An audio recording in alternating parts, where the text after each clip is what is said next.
So both Republicans, but on different sides of the blanket. Betsy, what is it that secures your faith in Donald Trump? His notion, his premise that America must come first, and he made that very clear in his speech today.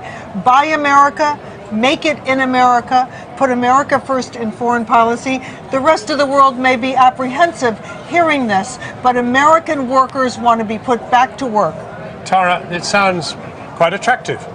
Well, it's a populist message. That's what he ran on. Anyone who thought that Donald Trump's tone or demeanor would change, that he would pivot to becoming more presidential, that he would unify the country, is mistaken. He had an opportunity to do that today. Now, I don't think he quite did it. It was a regurgitation of his populist rhetoric during the campaign that ultimately did get him elected. But I think we need to be careful when we start talking about protectionist type of policies and ideas. You know, the phrase America First was something that was rooted in a darker time in our history during World War II, when it was the America First Committee that did not want us to get involved in World War II and was more sympathetic to what was going on in Nazi Germany. That's concerning.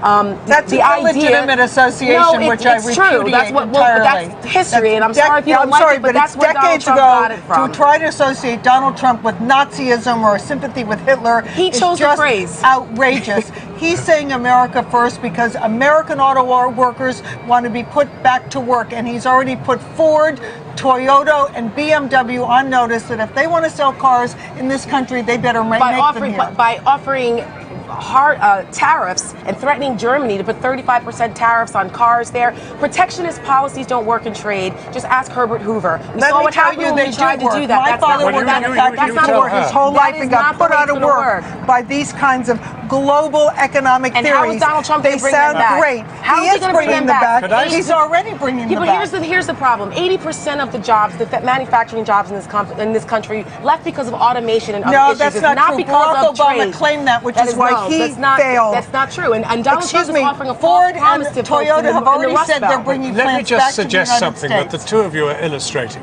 which is you are, after all, in the same party, the Republican Party. Let me tell you, Donald Trump. No, hang on a minute. Republicans used to be for free trade. This is a new aspect of Republican. This protectionist, that's right. And we are proud to say we are protectionists.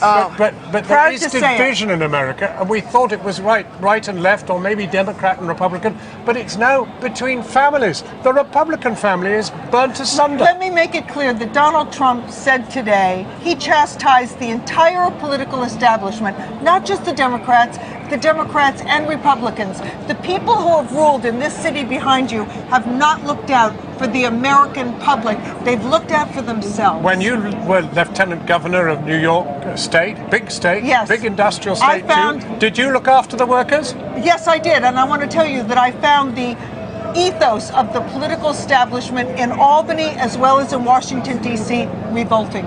Well, look, this is certainly going to be a new era in Washington. I think Donald Trump will learn quickly that this is not about him. This is bigger than him.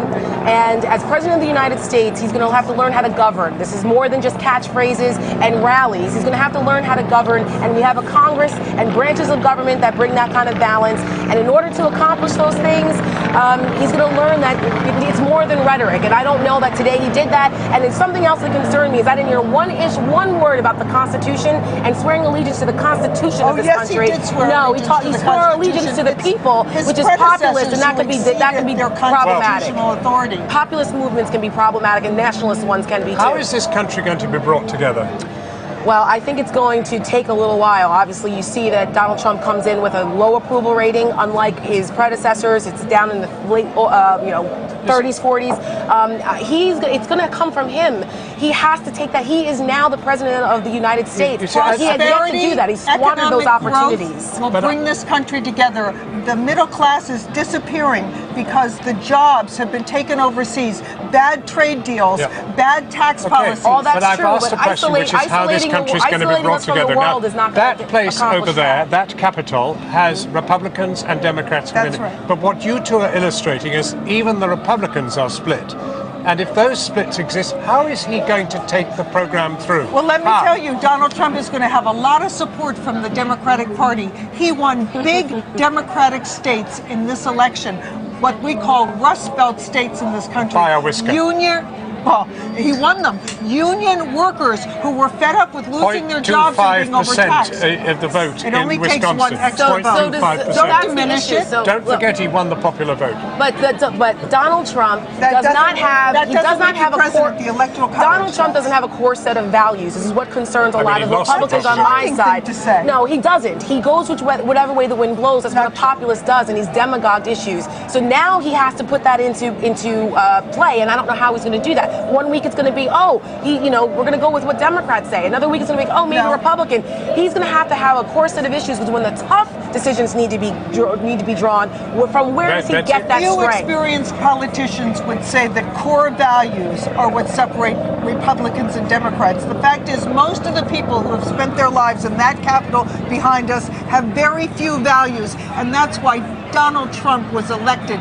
It's We a don't know what political Donald Trump's values revolution. are. We have no I do. idea. I've known him for And 25 have you? years. Well, what are they? That's Because right. he's all over the map on them. He's wherever he thinks the Excuse polls me, if should you'd think stop they should talking, you be. could hear what they are. I've been listening to this for a Putting year and a half. America I still don't know first, what they are. lower taxes, smaller government, growth. Betsy He's McCoy, going to produce we're economic going to get growth. used to these challenges over the next few months, but I'm very grateful to you. Thank you. And to you, Tara, for coming. Thank you. Thank you very much. Thank you very much. Now,